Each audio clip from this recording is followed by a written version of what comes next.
Well, welcome to Speakers Magazine podcast.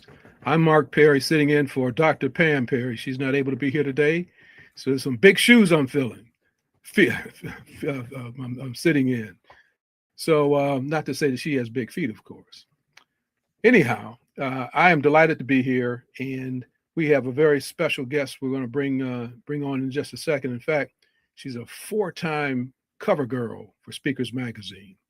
And she's a financial planner, a speaker, a real estate investment expert, and retired U.S. Air Force physicist. She has over 23 years of leadership experience in science and engineering. After overcoming her own personal journey of debt and financial hardship, she transformed her life and now empowers hardworking women and a few good men to build wealth, eliminate debt, and create lasting legacies. As a host of Ladies of Wealth podcast and Maxwell Leadership Certified Executive Director, she's on a mission to transform lives, leadership, and financial futures. Please welcome today's guest, JJ Conway. Hello, hello. How are you, Mark? I'm well. How are you? Oh, I'm so excited to be here today with Speakers Magazine. You know, it's a delight to have you. As I just mentioned that you've been a four-time cover girl, and you always look great on these publications when we do them. But it's always in celebration of something that's very not only historical but an important pivotal moment of Black American history, and that's Right. Juneteenth. And just share a little bit about overall what that is. Then we'll kind of get into more questions and answers of some specific things. Well, for those who don't know, or those who, like me, didn't grow up with a complete understanding of Juneteenth, Juneteenth represents the moment in time when the last of the slaves that had been freed 2.5 years ago were finally announced by, and set free by soldiers, forcibly set free. And the reason I make the comment about maybe some people were like me is the history books in many places don't even talk about Juneteenth.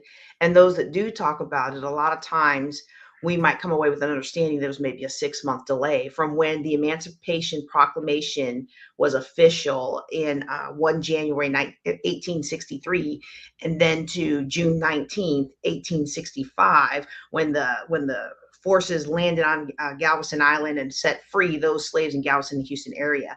And so for me, I thought it was 6 months. And I know this is going to sound bad, but we're so, as a nation, we're so desensitized to the poor treatment of Black people that it's like, 6 months, okay. They didn't have internet, we get that. But 2.5 years, that's a Wow, long time to keep people that's a long enslaved. time. And That's then a long when time they were to be in the dark. freed, go ahead. when they No, when go they ahead. were freed, they weren't actually freed, because what did they do? They came right back as sharecroppers. And we see that even in the military. People put up with a toxic environment, and then they think they have succeeded by taking off the uniform and putting a suit back on and rolling right into the same old position, but they're still bound by toxicity and a perceived inability to speak out or take charge of their life. And so Juneteenth Legacy seeks to equip our people with ways to succeed despite the culture and today policies, written policies designed to prevent Black people from succeeding. You know, you said that they were free, but they weren't told. What do you believe is the biggest lesson about wealth, ownership, and opportunity that Black Americans were never taught after emancipation? I think for me, what I take away from that is one of the lessons that Dr. George Fraser talks about how we are so disconnected.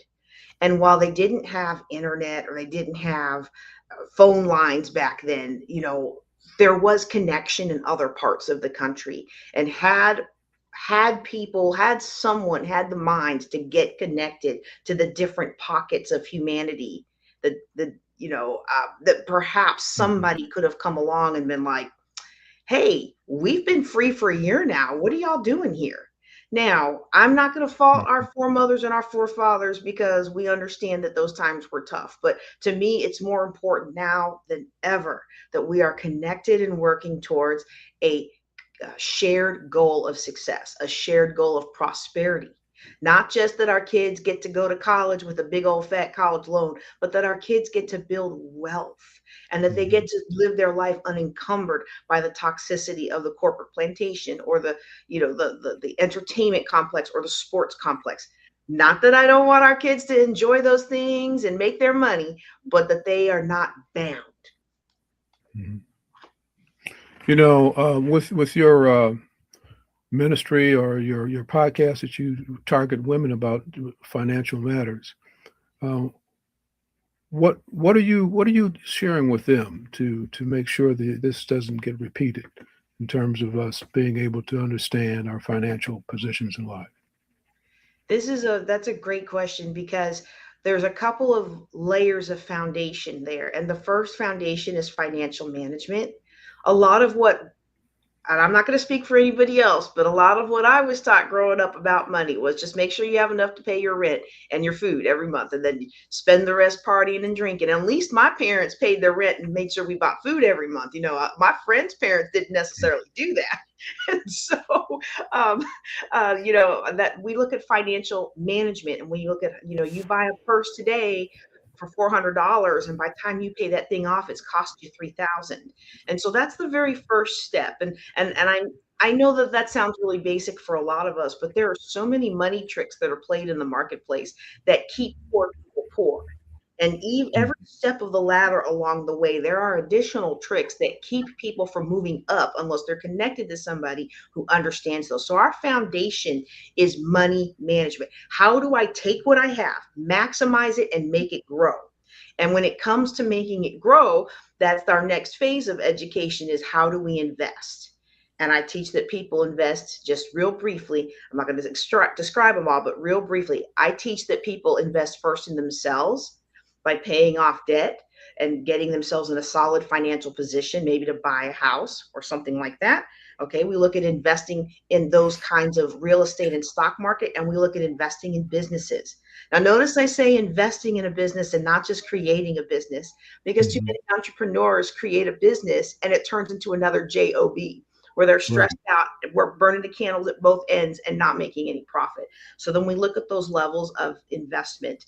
And then once we've cleared that phase and we're really secure in that phase, and we've got our life, our debt, our financial, our impulses, our Mhm. I worked hard for this, I'm entitled to that impulses. Once we've got that Mhm. under control, our next phase is then how do we invest in the community? And some of that investment is not a monetary return, but a community return, our philanthropic endeavors. Also, how do we up level a community? And that's the part where I think the conversation for this year's Juneteenth is going to be really poignant for me Mhm. because I'm seeing our ability to be and build community decreasing with every new executive order signed in that White House. And that's a conversation Dr. Fraser and I are going to have Wednesday. We're going to have a real talk about how Black wealth can be built in Trump's America, with people being so afraid and all these policies that prevent us from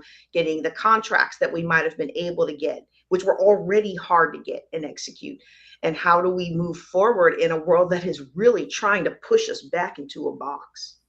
Yeah, one of those challenges are you mentioned about young folks being educated, going to college, and many of them coming out and not being able to afford paying back their loans, and even further impacting the fact of not owning a home until much later in life, if they do at all. Um, can you speak to to those issues at all? I don't know if you want me to get started on them college loans, but them college loans are siphoning Black wealth faster than almost any other thing. The only other thing that's taking away our wealth is our consumer spending. But it's Mhm. the American fake dream is what I call it. With each new policy, we're given an American fake dream. So in the example for college, oh, we're going to have affirmative action programs. We're going to do this and that to make college accessible for everyone. And in the background, what was happening was the college loan industry was being deregulated, and the room for privatized loans, Mhm. which are not bankruptable, and there are no federal controls on privatized loans, those sprung up. And Mhm. so there's this whole economic complex of how do we get, and they make it sound so nice. Oh, we have these first gen initiatives, these underserved Right. student initiatives. We're going to get the students in here. But part of getting the students in there is the big long, in the military we call it logistics tail. You buy a product, but how do you maintain it for a long time? It's almost like a Mhm. long college loan tail. We got you, you get your degree, now you're Mhm. $100,000 in debt. Oh, you can't find a job, so now we're going to keep having penalties and penalties, and we're Mhm. going to be real slick, and we're going to tell you, hey, refinance that loan and we'll give you a year of no payments or something. And Mhm. you refinance away from your federal loans into loans that are privatized. And now those loans pass on to your third and fourth generation. And Mhm. now we're in a situation where it's harder to get a job, it's harder to start a business, and it's harder to get rid of those loans. All the while, your peers who don't look like you, their parents and grandparents funded their school. Their parents and grandparents funded the down payment on their first house. Their Mhm. parents and grandparents transfer wealth through strategies that I didn't even know about till I went to take my financial certification classes. Strategies that Mhm. transfer wealth without ever being taxed. And it's not the Mhm. stuff we're sold in the hotel rooms. Right. It's not, and I'm not going to dig into that because I want to, I know we've got a lot to talk about today, but woo, I can get started about all of these different paths that look like they're to help us. Yeah. Yeah. Oh, but here's one. Here's another one. There was a program that was called, what do they call that? DEI, Diversity, Hmm. Equity, and Inclusion, that Hmm. was snatched away. And immediately we saw, what, 300,000 women that were disengaged from their positions. And there's many of them are obviously still looking for employment. Is that another one of those topics that you deal with as well? That's a very touchy topic for where I live because I do live in rural Texas, Toxic? and we have a strange dichotomy here. The number one category of people that have been impacted by the anti-DEI policies has been white women. However, I live in a county Really? which is less than 1% Black. Yet many of the women I talk to refuse to acknowledge the policy's impact on them. Or if they do, it is in the mindset of, well, it's worth it. It's worth the sacrifice. It'll all work out in the end when we get our Trump money. And I hate to tell you, Trump money ain't coming. And it's going to be a So rude that just tells awakening. you it tells you they were benefiting by that. That's what it What's tells you, that? right? It tells you they were benefiting by DEI. They, They were expecting to benefit. And I okay. have heard this so many times. Well, my Trump money hasn't come yet, and this is harder, and that's harder, and this happened, and that happened, but it's going to Trump be worth money. it. Wow. And So I'm kind of scattering here a little bit. Going back to your going conference. back to the original question of, is that Right. something I talk about? What I look at is, how do we succeed despite that environment? Mhm. If you try to go get a job, the qualifications are harder for you. The atmosphere is, we don't want you. Do you even want to put yourself in that position? I understand some of us need to get a job. We need to feed our families. We got to do what it takes. But can we craft a life that is so full of impact and joy, utilizing your expertise and making good money, that you don't ever have to go back to that toxic environment? Mhm. For many of us, the answer is yes, we absolutely can. Well, looking back, and you've been very public about, your situation with your financial background. Um, what is it that you personally went through that gave you the insight and the fortitude to get yourself whole again? There's the thing. Oh, um, I got to think about how I want to answer that because I don't want to take all day. But I've just had a series of life, and I think for a lot of us, we feel like, will these troubles ever stop? And life just Hmm. keeps punching us and punching us and punching us. But the thing is, for many of us, what we don't realize is that those punches and that resilience that's built, it's for such a time as this. And so there was the punch of being told at the Air Force Academy as a cadet that I can't do physics. I can't declare physics as my major because I'm Black and Blacks can't do physics. That's literally what I was told. And so when something like that happens, are we going to give up, or are we going to be like, but I meet the qualifications and you don't have that in writing, so I'm going to do it anyway? And I did that anyway. And so because I had this legacy of, you're not going to tell me no, when I was faced in the situation with the $800,000 of debt, which I realized I didn't talk about, so I will back up just a bit. But when you're in a situation that seems insurmountable, it's so important to draw upon your past successes. And so I have the success of, hey, you told me I couldn't declare physics as my major. I did. I graduated the number 3 overall graduate, the number 1 space physics graduate, the president of the Physics and Astronomy Club. You told me if I'd stop coming in your office, you would stop feeding me the wrong answers to try to get rid of me. I learned to be self-sufficient and resilient. Now that did cause issues later because it made me distrustful of people being helpful. And we talk a lot about that in the Juneteenth Legacy Conference. Like, one of the legacies of Juneteenth is not being trusting of each other. So then when our mentor wants to come into our life and lift us up, it's hard for us to trust. So that if anybody shares that story, let's share the legacy and the resilience, but let's lower the guard when it comes to trusting each other once we see that each other has the results. But then from then I have a successful military career for 23 years. And then we find out what happens to many military, but people do not talk a lot about. And that is, I come home from a deployment. My then husband decided he could do better. He had run up a lot of debt in our name. We had a lot of properties, and he took loans against those properties. He also ran up a lot of consumer debt and things like that. And it's one of those things that happen in the military. You sign over power of attorney. When you sign over power of attorney, that other person can make those business decisions in your stead, and you have no legal recourse. And so I come home. He's moved out and sold our house, and now I have to rebuild my life. And I'm not going to say unfortunately, but I had a top secret, high up nuclear military clearance, and I couldn't just walk away from the debt. If I walked away from the debt, I would have to get released from my job. And it was the only way I knew at that time to put food on the table. So I wasn't going to walk away. And I learned how money worked. I learned how to make it work more quickly than I'd ever known before, and how to make it work quickly in an ethical way. Whew, that was a mouthful, but and I'm starting to get a little emotional because I think back to that time. And there's times where people say, well, aren't you mad at your ex-husband? And I'm like, you know what? In a roundabout way, if he had never done what he did in the moment of desperation he was in, from PTSD and Iraq and everything, I would have never learned what I learned about money, and I wouldn't be changing lives all over the world. So yeah, it's truly amazing the resilience that you exhibited through that time of your life, and to still be here smiling with that beautiful smile on your face, for being able to look back at it. But what else was it that you think pulled you through all that? well, the ultimate thing that pulled me through everything I've been through is the Lord. And my faith, and I want to say my faith, but we always say that, but really, I think in my case, it was Him reaching down and saying, "I'm not going to let you go." Mm-hmm. Amen. And He led me to the right places and the right people and the right education. And even when it came to my financial certification, I felt drawn to teaching people about money.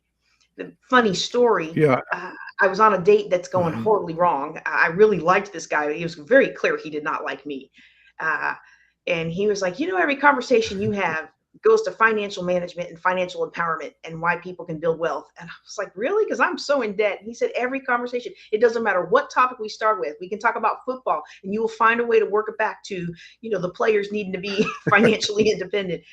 And he said, I think that's your lane. And back then it was so offensive to me because I felt like good people really couldn't be wealthy. And I felt like good people in the ministry shouldn't be wealthy back then.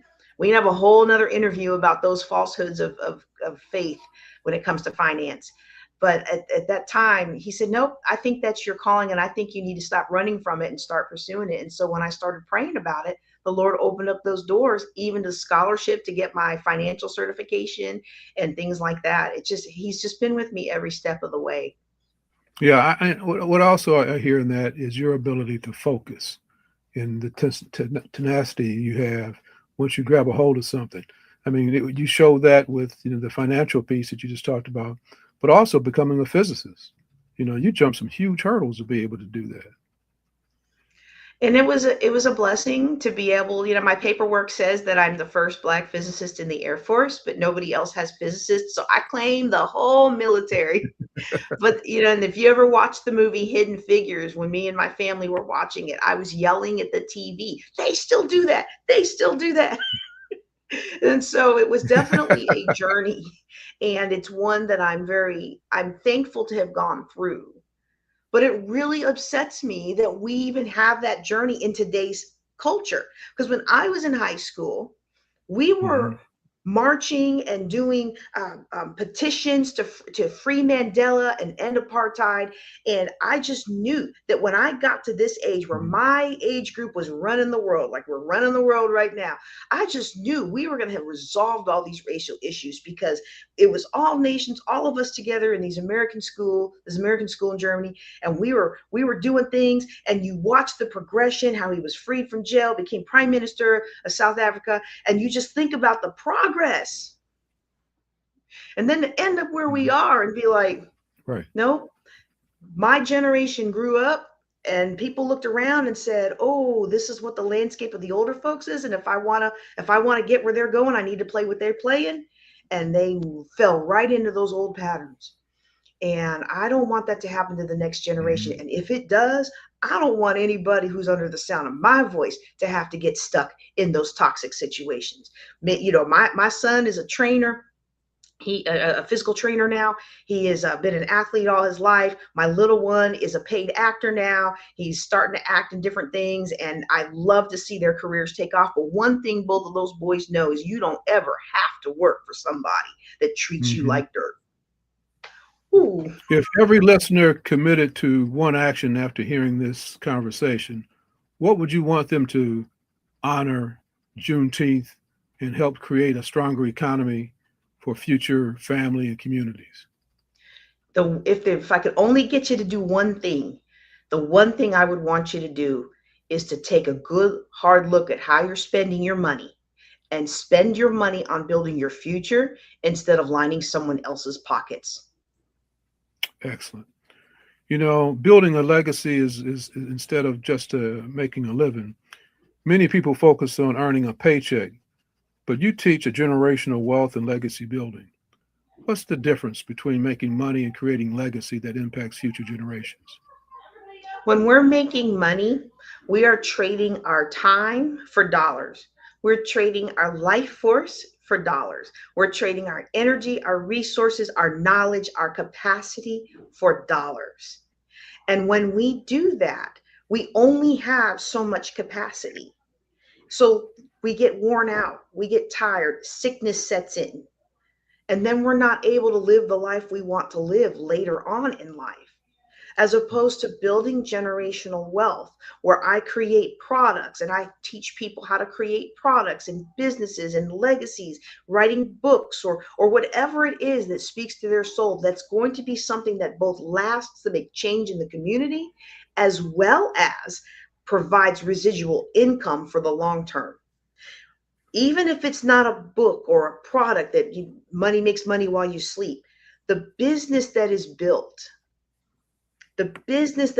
has to be built with a mindset towards, how do I make this profitable, and how do I make it something that can be packaged and sold later if the need arises. Because maybe my children don't want my business, and I'm working with a client on that right now. She's built a multi-million dollar international business, and none of her children want to take it over.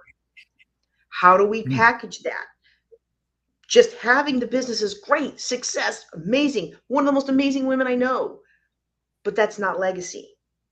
Legacy is, how does this thing continue to have legs and bless your family even after you are no longer working it, rolling up your sleeves and putting your life force into it. And sometimes that is by transferring it, or sometimes it's by selling it and using the funds to set up trusts and things like that for the family legacy. Sometimes it can take a variety of different shapes and ways. But when we start looking long term, then we realize I am not going to plan on 20 years from now, me trading my little time and energy that I have for those few little dollars. Instead, my dollars are making more dollars. They're like money babies that are going out into the economy, and they're bringing me back little money grandbabies. And every day those grandbabies are growing, benefiting my real soon to come, not too soon though, grandbabies. Got to say that so my son doesn't think I'm witching for grandbabies. I'm not. But when they get here, we will have provision for them. There you go. There you go. So, we got a couple minutes. Tell us a little bit about some of the folks that are lined up to be your speakers this year that you're looking forward to hearing from. Oh, we Your have such lineup. a power-packed, we have such a power-packed lineup. We of course we have our headliner, Dr. George Fraser. We're going to be talking about the reality of Black wealth building in this current economy, how difficult it can be, but there's still ways to build wealth. And I told him, I said, sir, I think sometimes we feel so hopeless. We feel like, what can we do? Every time we turn around, they're creating another policy to hold us back. And he's like, we're going to talk about it because it's not lost. This is the worst America's been. Definitely in my lifetime. I think he might agree, even though he said he's 81 and he's never seen it like this. So we're going to talk about that. Then we've got Brother Bedford. He's going to come in and talk about $1 million collaborations. We are not in a situation where we can be an island unto ourselves anymore. That worked for a little while. That worked for a couple decades for some people. But in this environment and in this culture, the real wealth is going to be made when we work together, when we are connected in a web together to be able to help each other succeed. We've got Tiana Von Johnson, How to Lead Like a Lion in a World Full of Zebras. And she's coming in, not only is she going to come in with her keynote, but when she comes to town, she comes to town. And she is going to be doing a VIP dinner afterward. And she is also going to be hosting a Ms. Corporate America session Friday. And those are both open to any of our attendees. Going to be fabulous. We've got some fantastic speakers coming to talk about government procurement. How do you get government contracts in a day and age where the executive order itself says we don't want to support Black people? How do you get those government contracts? How do you overcome having the rug pulled out from under you? We've got some former athletes coming to talk about how they rebuilt their lives and how we can rebuild our life when you turned around tomorrow and you don't have a job anymore for no reason but the fact of how you look.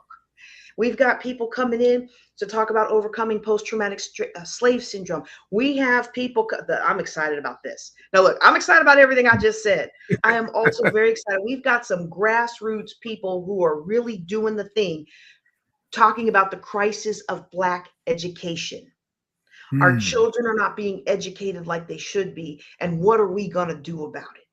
I think if I could encapsulate Juneteenth legacy with just one phrase, it's going to be, yes, this is bad, but what are we going to do about it? And when you leave this conference, you will have a solid action plan, how to overcome the impact of racial disparity, both in your finances, the education of your children, or even yourself in the corporate space that you might find yourself in healthcare, in advocating for our own healthcare, and in our relationships. It's going to be fire. And I hope you'll be there either in the room or on the Zoom. Absolutely. It is going to be fire. And thank you so much. We're going to switch over here to something else that we'll talk about. But before we get to that, let's hear a word from one of our sponsors. Great ad there, though.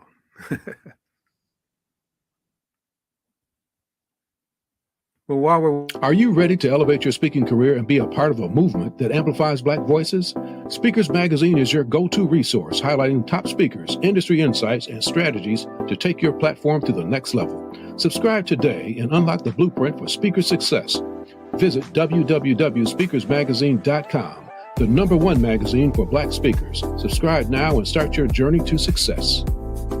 Amplify your voice. Subscribe today.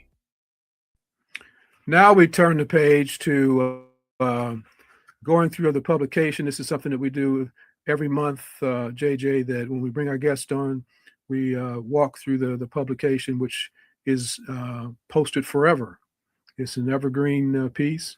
So you'll be there forever on the cover for June 2026. As once again mentioned earlier, this is the fourth time you've been covered. We certainly appreciate it and associate it with celebrating Juneteenth, a celebration of resilience and unity and progress. Great look there. You can go to the next page.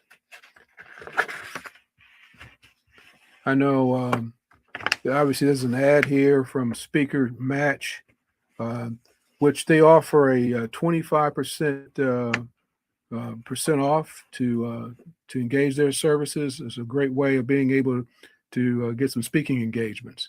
So we certainly encourage you to do that. And then there's our ad for, excuse me, Speak, Sell, Shine, which takes place October 5th and 6th. And it's a invitation only, only because there's only about 20 people that we can take to do this, to give individual time. We spend some time at the National Press Club, where people have an opportunity to meet the media and create some relationships there. There's also an interview that's conducted in one of the studios, so it's a high quality piece that's created, and it's given to each individual that does that. There's also the next day is at the Howard Theater, the historic Howard Theater, where there's a makeup that's put on, full makeup. There's a photo shoot. There's it's like a TEDx talk that's given. And all the time you're there, there's some behind the scenes going on as you're interviewed on red carpet and so forth.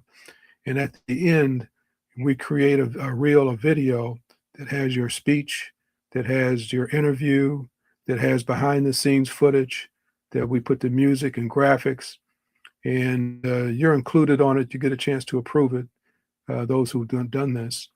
And then it's shared with over 1,500 meeting planners.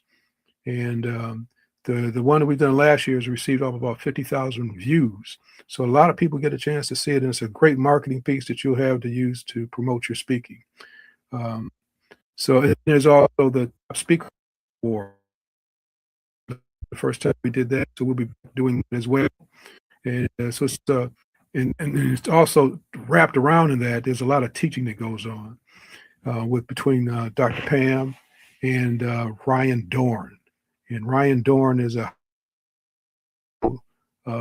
keynote speaker, trainer, and he speaks probably about 60 times a year.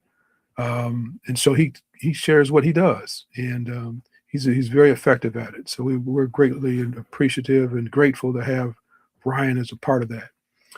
And then there's obviously the table of contents. The next page is from the publisher, and you really hear Pam's voice in this, and her commitment to speakers, not only to Speakers Magazine, but to Juneteenth. She talks about how Speakers Magazine continues to celebrate what we're doing, but it opens the doors to learn more about who we are and what we're doing.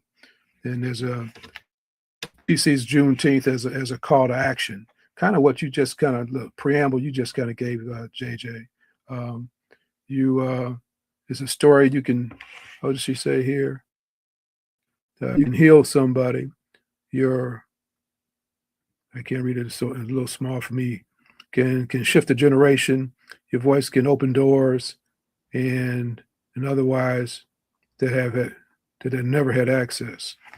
Then she's got our book there, Speak Up. Pam is a part of that book. So yeah, it's a lot on it. There's a chock full of nuts here for a publisher's remarks that she has here. But all of it is about promoting Juneteenth. It's not just history, it's a call to action. And then the next page is your keynote, Dr. George C. Frazier, that's going to be one of the major speakers. And he's also was the first cover of Speakers Magazine, which we're in the year 9 right now. So next year we'll be celebrating 10 years. George has been a mentor to Pam for sure for a long time. We came across him when he was doing success guides. In fact, I first saw him when he was actually in a Ford dealer training program before all this even started. Um, but George has dedicated his life to teaching network wealth building, business development to audiences worldwide. He's the CEO and founder of FraserNet, um, which is now 37 years old. It's a global leadership network connecting more than 1.3 million Black professionals and community leaders. So George continues to march at 81, 82 years old. It's just phenomenal. Is there anything you want to add to that, JJ? I have so much appreciation for Dr. George Fraser because not only has he supported my Juneteenth legacy, this is our 8th year. I think he's been our headliner for 4 of those 8 years. But he's also spoken into the lives of both of my children. And while they don't necessarily have the oldest doesn't have the direct relationship that the youngest one has because he gets to see him more often. The fact that Dr. Fraser never hesitates to make time for these young people and to pour into them, that means a lot to me because it's not just about how do we make more money. Yes, we're going to make more money, but it's what Pam wrote in her wonderful remarks here. Your voice can open doors for people who may otherwise never have access. And I'm one of those people that, except for people like Dr. George Fraser, I wouldn't have had access to do the things that I do today. And I thank the Lord for putting him in my life. Yeah, true. And he just steps up and just he's present. This past Memorial Day, Pam asked him to be a part of the acknowledgement of the celebration of George Floyd to the day. It had been 5 years, I think, and George came aboard, and it was a powerful program that day between him and Jade Simmons and Troy James. They talked about the legacy that is left for us to move forward in terms of changing and having an impact on just of our existence here in America in terms of being Black and the challenges that we still have to face. And now it's time to roll up the sleeves and start getting some things done. So that was very powerful. We can go to the next page. Here's to Singleton. She's another financial person here. And this is the first time she's been in our publication as a financial wellness advocate, speaker, author, podcast host. She's transforming the way individuals, entrepreneurs approach money, business growth, and financial security. So her mission is to empower individuals and small business owners to take control of their financial future while navigating who's evolving economic landscape and confidence and clarity. To Shea Singleton empowers entrepreneurs through financial wellness. So who knows? Maybe next year she could be one of your speakers to carry on. Oh, I definitely want Tashea to be one of my speakers because one of the things that she talks about is not just surviving, but actually thriving. And I think too many of us today in the financial space, if we can pay our bills, we're doing all right. No. If we've got a good job, we're doing all right. That's not the definition. Are you thriving? Are you experiencing freedom in all forms of abundance, including your self-expression? So yes, she's doing the thing, and I'm so proud of her.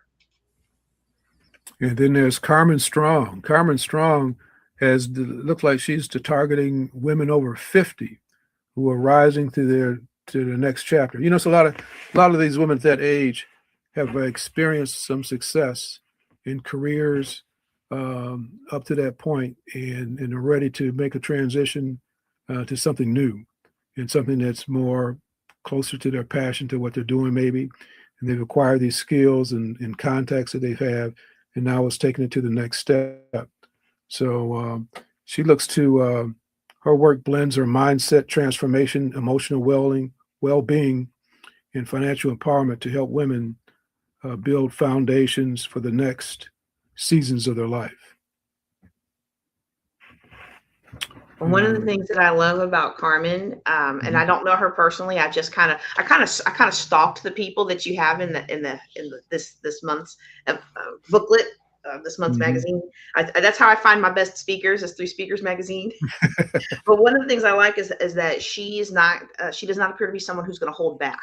So if Mhm. there's something that needs to be said, that women for generations knew how to handle this transition into this season and still be more powerful and more impacted and more effective. But for some reason in the last, maybe 100 years, that knowledge has dried up, and we're almost afraid to say the things that need to be afraid. Well, Carmen's not afraid. Maybe that's why her last name is Strong, because she is strong enough to tell you what you need to hear so that you can succeed. Amen. Amen. Well done. Well said. This next spread, if you will, is the highlight of the publication. Yes, right here, Juneteenth Legacy with the almighty JJ Conway. Um, we are so delighted to have you part of this, and for us to be a publication associated with it. It means a lot to us. So this is year number 8. This is number 8. So yes, we were a conference before it became a holiday. Is, uh, is there anything that I did not ask you about this that we want to make sure that folks know about what you're going to be doing on June 19th, next Friday, which is Juneteenth, and about the conference?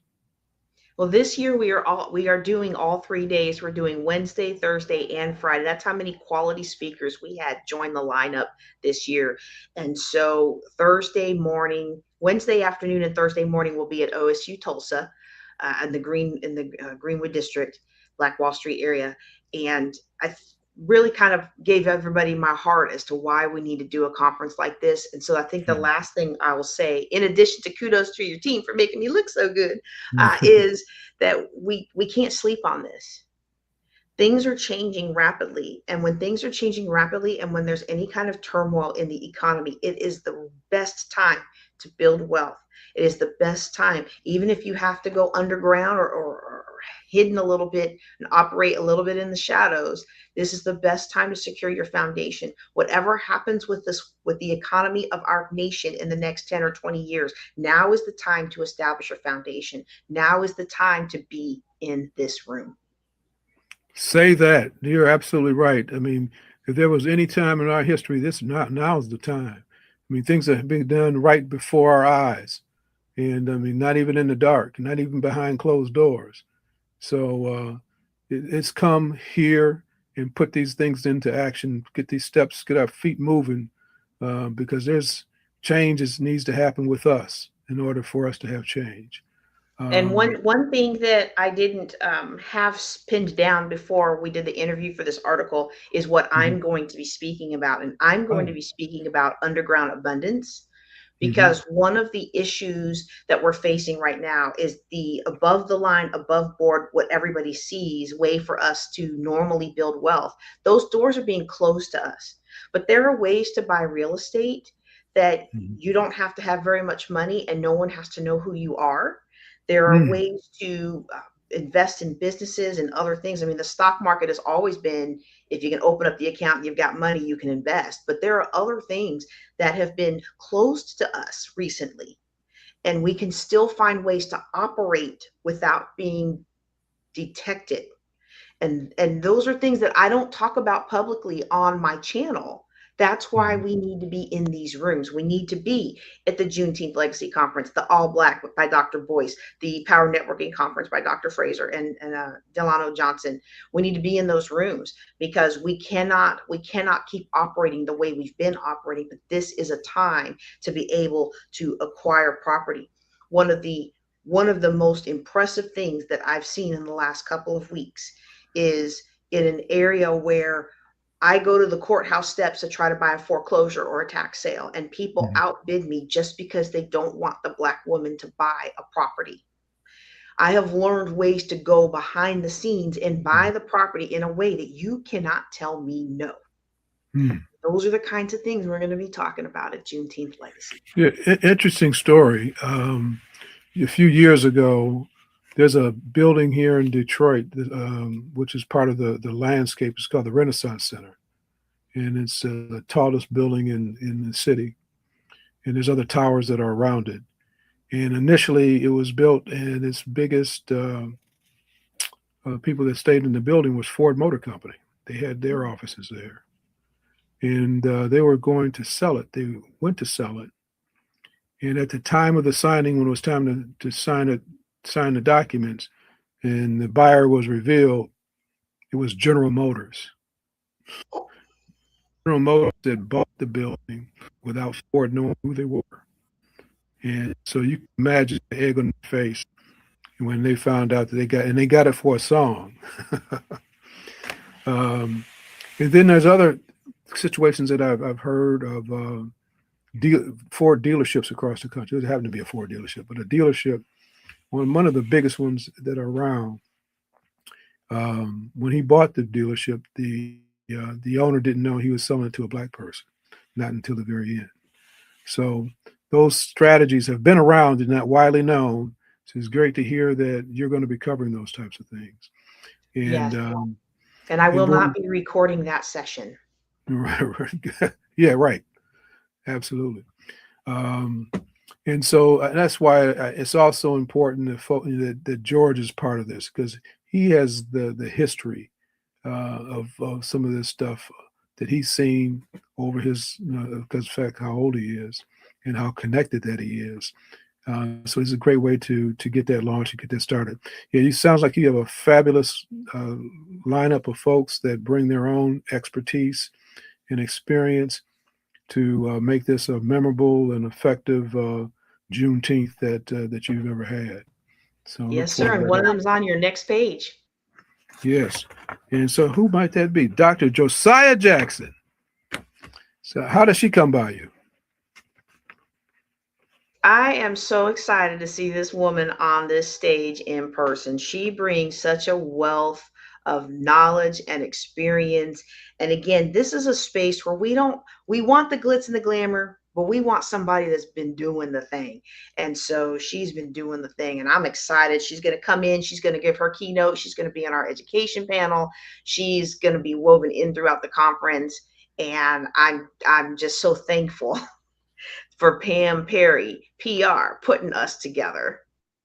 Yeah, her platform is educate, empower, and unite communities. Um, Dr. Josiah Jackson, she's inspires educational leaders to make a difference. Yeah, I'm looking forward to seeing what she does with you guys. On the next page is the founder of Black Speakers Network, who is in partnership with Speakers Magazine. We're the magazine for them. And this young man, Brian Oles, he has a great vision of pulling that together. But in this article here, he just gives some thought here about mastering your moment on stage with the microphone. Um, I think he actually had a little opportunity to be a stand-up if he wanted to. He's a funny guy, but very personable. We adore him. He's a good person. Thank him for all that he does with us.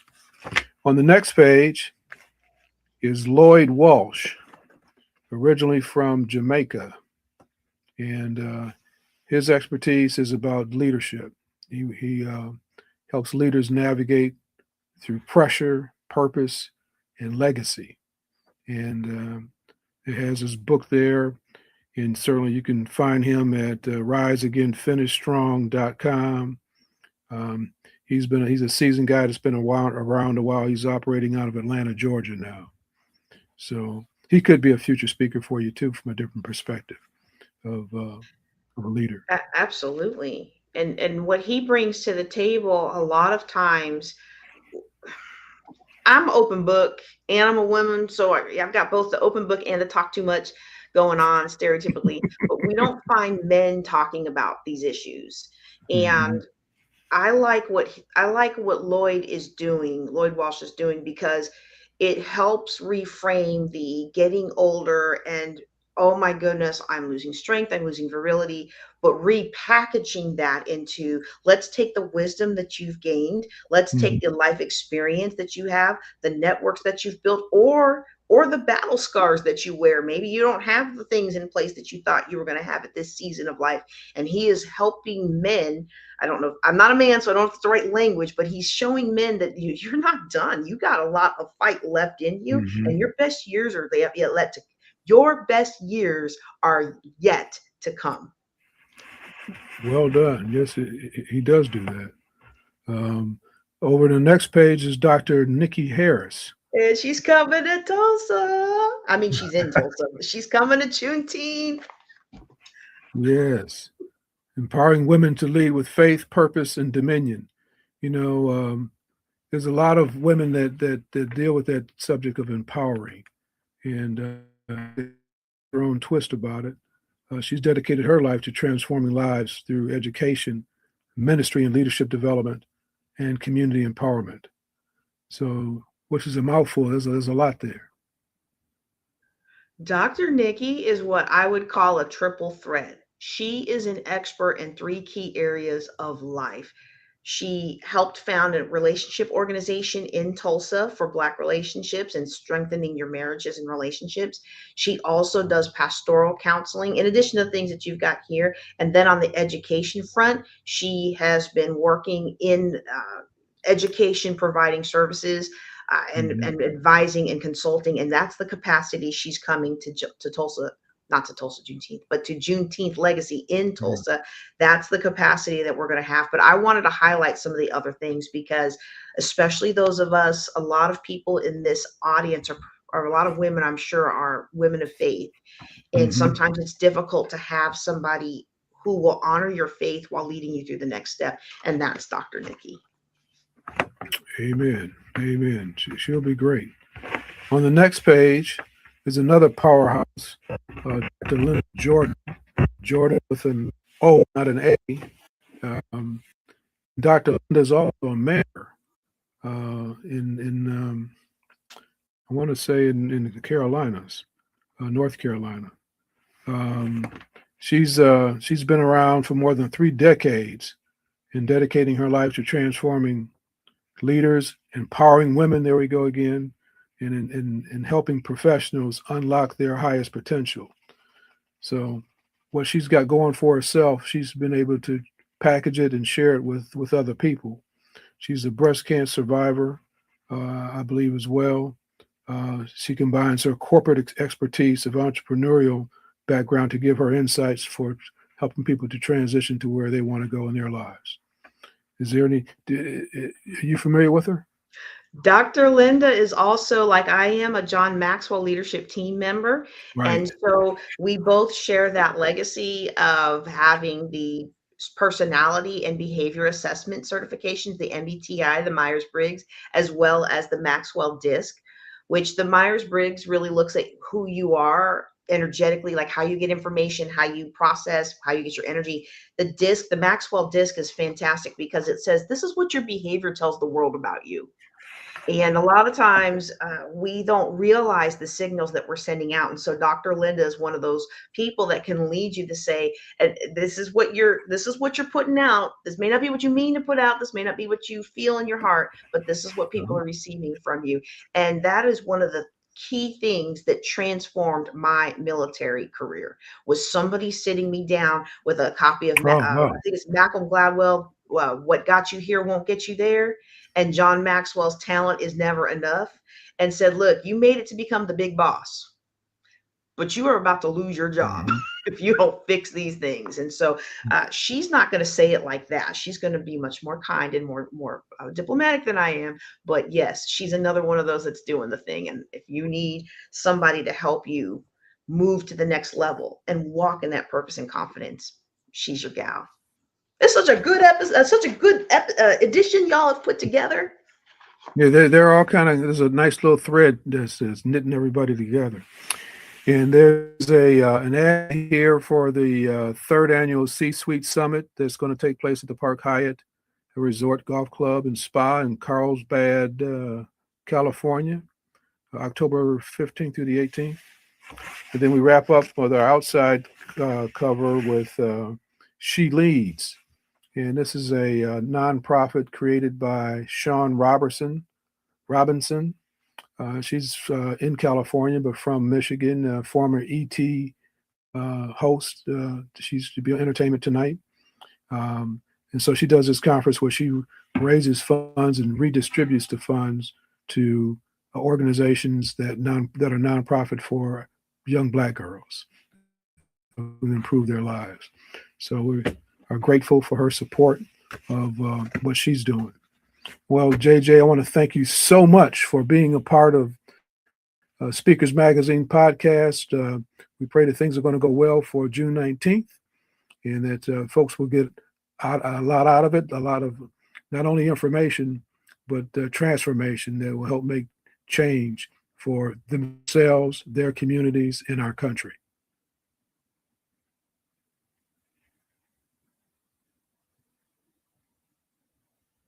I can't hear you. I don't know if you get your mic off. Thank you for the opportunity to be Speakers Magazine cover girl for the 4th year in a row. I hope we can make it a 10th year one day. But Yeah. Thank you so much. Thank you so much. And thank you for what you and Pam Perry PR do to help us elevate our message.